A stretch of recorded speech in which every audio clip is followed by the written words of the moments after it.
Inside the hallway to the sanctuary, the clutter of overturned mahogany and discarded crucifix trinkets littered the long, crimson-hued carpet that lined the main hall.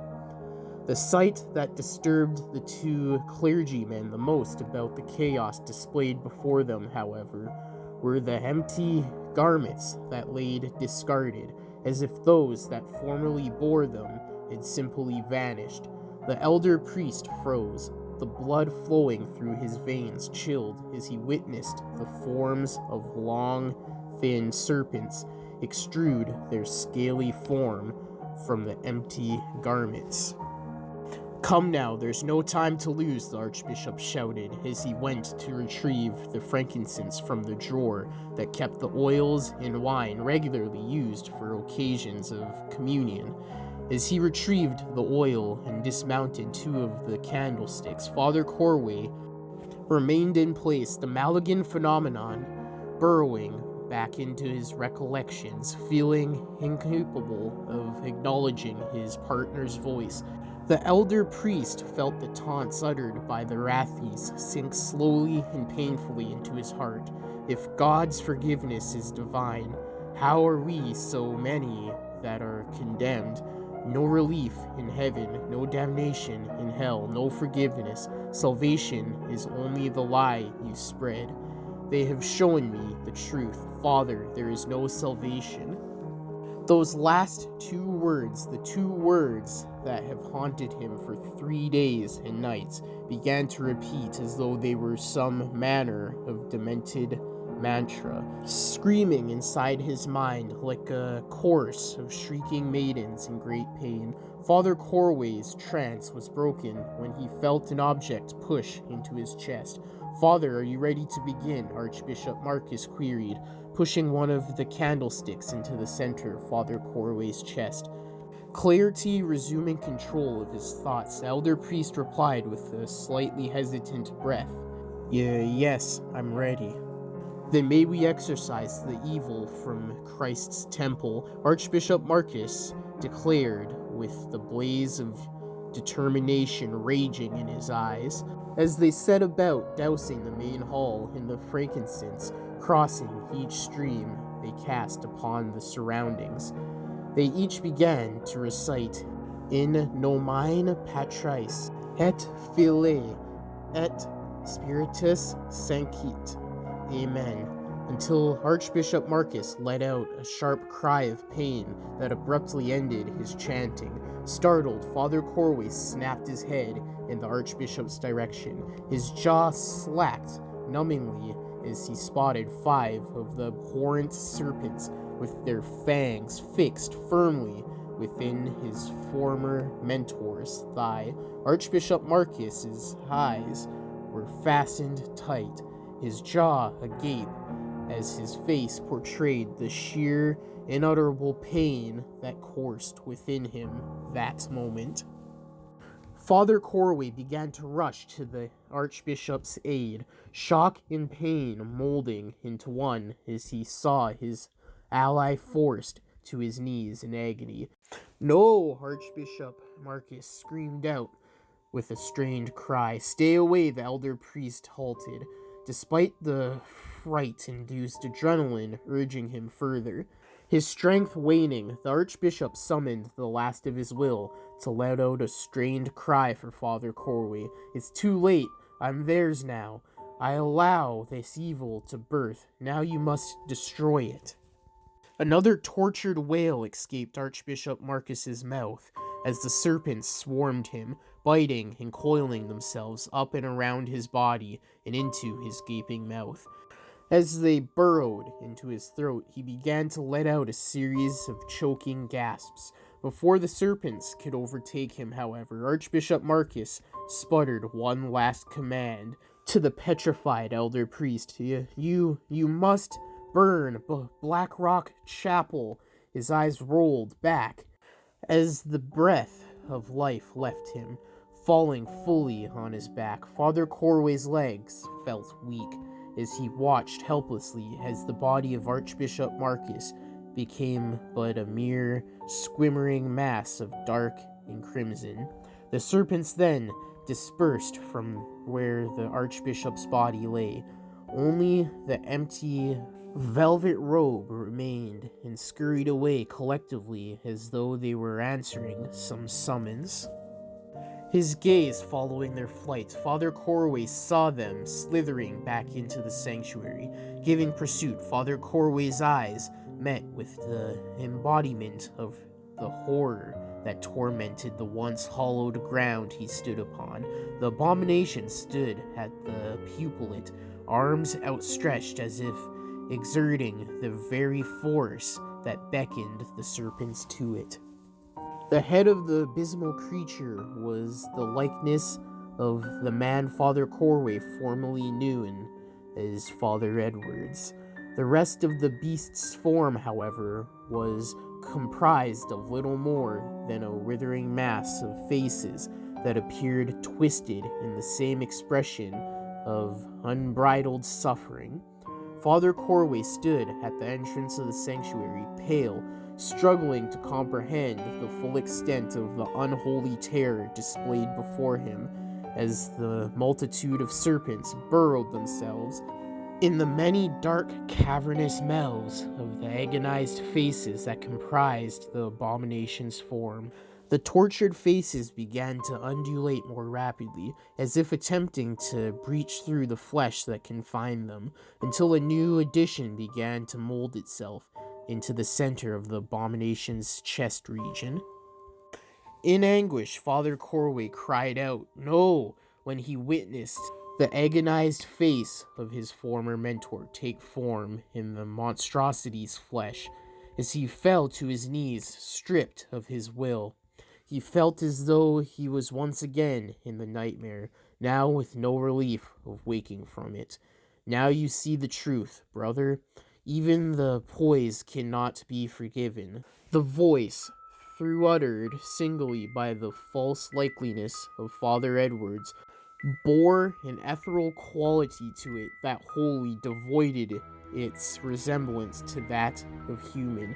Haunting familiarity struck the elder priest's ears when the voice of a young man, though still inhuman in nature, chided to him. "The truth stands before you, no salvation." He realized this to be the distorted vocals of the young adolescent from the confessional. The eyes of the false priest's likeliness rolled back unnaturally into the skull and descended its jaws, regurgitating a large, squirming legion of black serpents. They slithered in haste to claim the elder priest. Father Corway, witnessing this physical incarnation of horror, almost resigned himself to his fate when he remembered the candlestick he was wielding. The frankincense, he nearly shouted out loud, holding his tongue, however, so as not to reveal his plan to the monster. With renewed hope, Father Corway found himself to his feet. Out of the dark orifices of the mass of twisted faces, more dark serpents came forth, running to the empty velvet robe. Father Corway retrieved the half-empty jar of holy oil and proceeded to douse the sanctuary. Triumphantly, he raised the candle aloft, ready to set the room ablaze, when a succession of sharp pains shot through his left leg. He looked down to see that a serpent had fixed its fangs within him. Within less than a second, Father Corway once again felt the venom's crippling effects begin to claim him. His head throbbed, and his vision began to fail him. Nausea finally stripped his legs from his ability to stand, forcing him to collapse. As the serpents began to overtake him, Father Corway, with the last of his strength, raised the jar of frankincense and doused himself. In a weakened breath, the elder priest uttered, "Though I walk in the shadow of the valley of death, thy rod and thy staff, thy comforts me. I will fear." His definite speech was cut short as two of the serpents forced themselves into his throat. Just before the serpents would take him, Father Corway thrust the candle's flame upon himself, setting himself and the serpents ablaze. The scorched serpents hissed as they fled hastily from the elder priest's burning body. In their panic, the burning serpents slithered to the spaces drenched in the frankincense, igniting them. Within mere minutes, the entirety of the sanctuary was an inferno. The agonized faces fixed within the abomination's flesh began to shriek in an ununiformed cacophony of pain as the searing grasp of the flames came upon them. As the abomination's flesh charred, the massive faces began to protrude further from the form until breaking free of the flesh that held them bound, sending forth a cyclone of wailing apparitions that swarmed the burning sanctuary. All through the night, the flames gutted Blackrock Chapel. When the sun arose, naught was left but hot, smoldering rubble. 7 sunsets passed, with many of the folk attempting to speculate and ponder what had happened that night. I heard some bloody priest went mad, set the whole damn chapel on fire, himself included. Exclaimed a young man to the bartender, "Oi, you're spouting fouler smelling shit than what my farmhands used to grow my crops with." The bartender retorted with a hearty laugh. "Scoff all you want, I know what I heard. I know the truth." "Do you now?" uttered the Patreon sitting upon the neighboring bar stool. The young lad was taken aback by the somewhat abrupt and unexpected query by his mute neighbor. "Well, sure," the young man finally replied with an uneasy chuckle. Then the stranger looked at the lad, locking the nervous eyes with his own cold gaze. The young lad saw that, despite appearing twice his own age, full dark brunette hair and a young, youthful face, the stranger also appeared clad in a dark robe, similar to what the young lad had seen worn by preachers. "Say, you wouldn't happen to be a priest, would you?"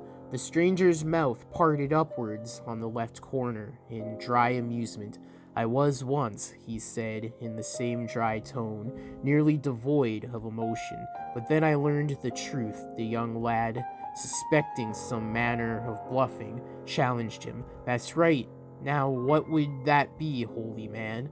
Still bearing the same devious grin, the spouted former priest told the young man to follow him behind the tavern if he wished to be bestowed with the truth he offered. The young man obliged and followed, as a pig to slaughter. Within seconds, the lad's confident arrogance was replaced with sheer terror as the stranger opened his robe to reveal a withering mass of tortured faces, of pain branded onto his flesh.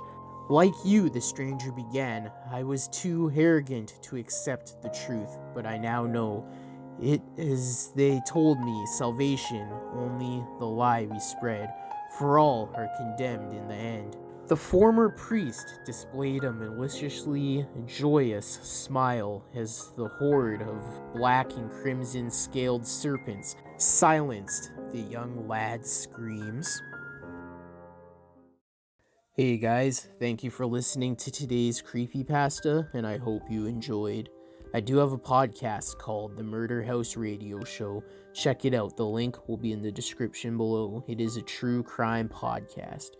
But if you did like, comment, subscribe, and share for more. Hit the bell notification when you subscribe, and select all to get all notifications whenever I upload. I upload 6 days a week, Monday to Saturday, at least one video a day. Now all the long episodes and full series of creepypastas are on all major podcasting platforms under the name Deadly_Zone_Narrations. There will also be a link for it in the description. Also, go follow all the social media accounts. They are in the description below. I do have a subreddit called Deadly Narrations. The link will be in the description. Also in the description below are the sources to the creepypasta and the music used, so go check those out. Let me know what creepypasta you'd like to hear next, or if you have your own you would like me to narrate. Or if you have a creepypasta series you would like to hear, send them to me on any of the social medias in the DMs or to my email address, which is also in the description, or leave them in the comments below. Also in the description below is the author's social medias if they have any listed. But that's it for today's Creepypasta. I hope you enjoyed. Until next time in the Deadly Zone, stay deadly and stay spooky.